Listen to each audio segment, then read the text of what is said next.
Alright, so now we've taken a second to go clear our head. Let's look at this with a fresh perspective and see if we can't figure out what was going on.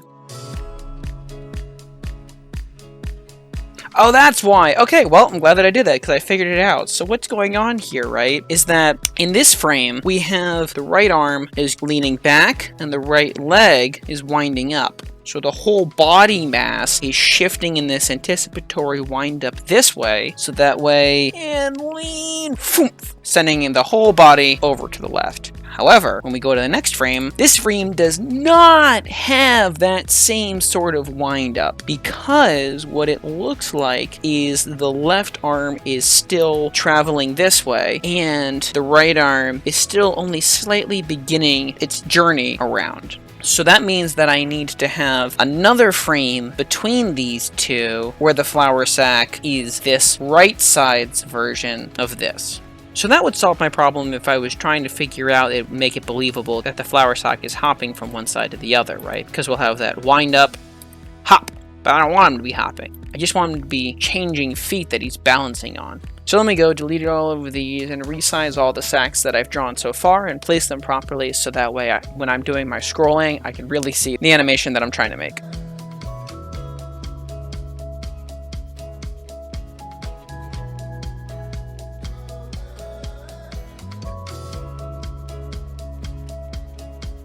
So you can see that because this is a red line, that the body is actually moving this way, which is the wrong direction. So I wonder if I grab the whole body and shift it over to the right while keeping the foot in place. I wonder if that'll help. Plus a little bit of resizing, because this tip should be reaching this point. So that means that this needs to be here.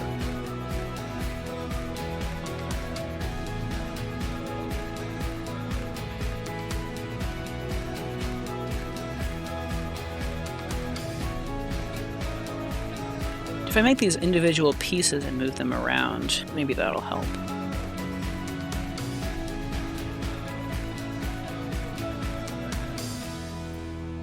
I wonder if that's going by quickly enough, if that'll work. We'll see. We can always change it later. That's actually not bad.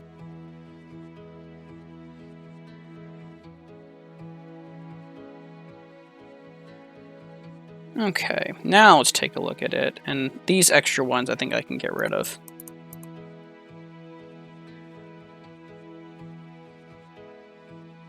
Okay, you know what? I think I can fix this by just having this arm fall a bit more to the stage right. What does that look like on the other side? How did I do that?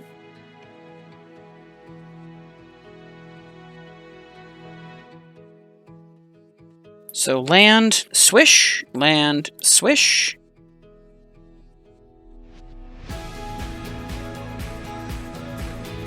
I'm wrecking my brain over this, man. I guess I need another pose between these two where they have his arms up here. That way it shows that he's pushing off. I think that's what I'm missing.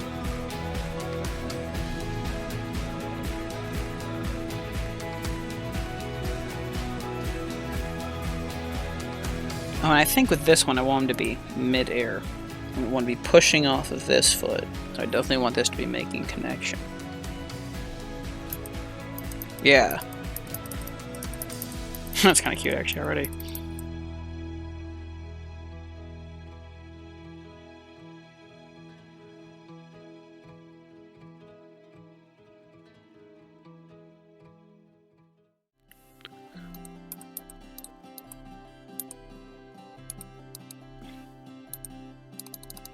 Okay. Yeah, I think that works.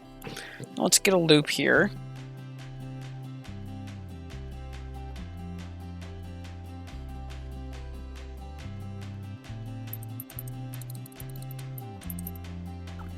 Alright, so now I realize, after going back and forth, that I need to add a little bit more of a dynamic motion, because leading up to this, it really does have a lot of life. Oh my god! He's so excited! He's so happy to be noticed! Hey, little guy! How you doing? I gotta clean off the screen. Oh. Okay. So this one's really good. This is a nice motion there. You know what I'm gonna try? If I just take it and move it up a bit. Yep. Jump. A little bit of a hop. Yep. Perfect. Perfect. Oh, you know what? I think this time around I do want to just copy all the frames, because any edits I make to one frame, I'm going to want to make to all the others anyways.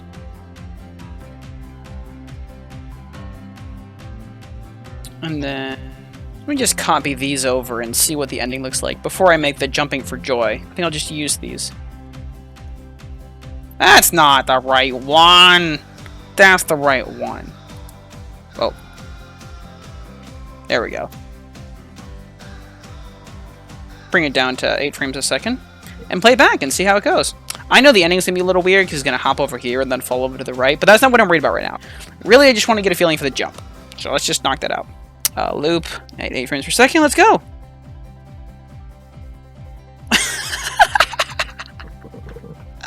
Oh my god! It's so fucking cute! He's so excited! Oh my god! Okay, now what I need to do is I need to have a little bit less of an emphasis on the right arm, because we still want this to be a wave, and while I really like the excited wave that's going on here, it looks like both arms are kind of moving at the same, and I really want to emphasize the fact that it's just this right arm that's moving, as opposed to both of them. So I'm going to go back to the frame. Since I copied the frames, it should change everything. I'm going to go back and adjust the... And it's actually just in this frame. I'm just going to bring the arm down a bit on that one. I don't even think I need to make a new one. I think I can just go in, section that off, and then we grab it and just have you be a little less enthusiastic. Alright, let's see how that worked. Yes! That's yes! Yes, yes, yes, yes, yes. Perfect. Fantastic. That is exactly what I wanted. This layout right here is exactly what I'm hoping for. The little jumping that we got going on here was definitely not expected. That was a total fluke, but honestly, I'm happy that we kept it because it's great. So now I want to go and make that little hata, hata, that little happy thing that he does, because I promised that I would, so I will. So I like the idea that he lands and he balances on one foot and then gets noticed. So delete those. Bring that out. Oh, and you know what? He's going to be bouncing on this foot when he does this little haha. His foot's going to stay here, and then his arms and legs are all going to go up in victory of being noticed. So I want to take this, copy that, go over and drop you here. You know what? Drop you there, there, and there. And then what I'm going to do is actually turn on onion skin.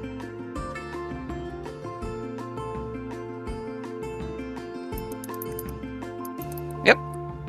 Huh? And then we're gonna have another like that. And then this last pose comes up and then bring everything up. And you know what? Let's actually bring him up a little bit. Push himself up off the ground.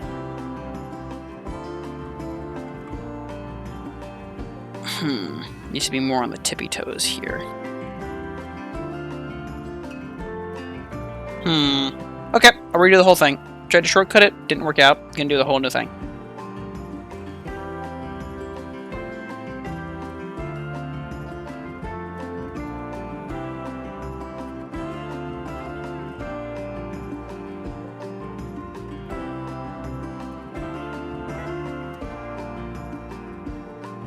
And then I'm actually gonna take this and have the tassels do a little bounce.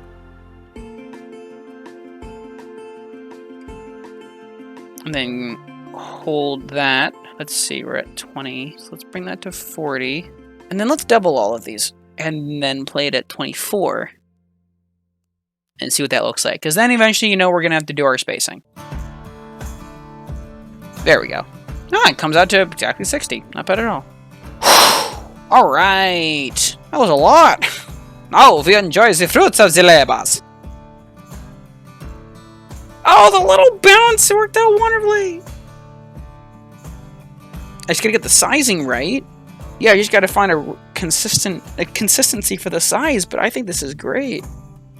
I think the in-betweens will really help emphasize the movement of the right arm. A little, ding! And I definitely want to get the pacing on that.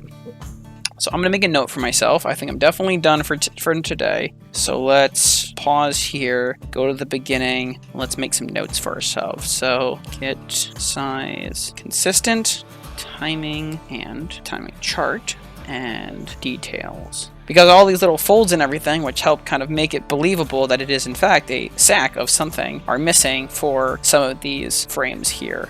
The folds are present here when I would like them to be also present, for example, on this frame, which doesn't have any of them. And then, of course, in between. And I want to do it in this order because I want all this to be done before I do my in-between. That needs to be the last thing I do. I need to be able to rely on all this. I don't want to have to do any thinking or adjusting while I'm in-betweening. I just want to be able to click, click, click, click, mindlessly draw while listening to music, and then have it all work out. So I need to know that my flower sacks are the same consistent size. I need to know that I've already done the timing for how many in-betweens I need to do for each frame segment. I need to already have the details that I'm going to be drawing over and over again already present, because, these creases and folds are going to fade in and fade out as the sack moves, so I need their final positions to already be done before I go and draw them over and over and over and over and over and over and over and over and over again. So I don't have to redo in-betweens, because that has wasted so much of my time so far. So, with that, I'm going to hit play. And I think we have ourselves a wonderful little buddy who's very excited to meet you all. We're going to make you the best you that you can be, little friend. The best you that you can be. Alright, everybody. Y'all have yourselves a great day, and I'll see you next time. There we go. Now we're caught up. Let me know what you think of this series so far in the comments below, and if you're curious for more, toss in a subscribe. Stick around to see our final Sackaroo, and this week we're giving a special shout out to Soundstripe for all their wonderful background music.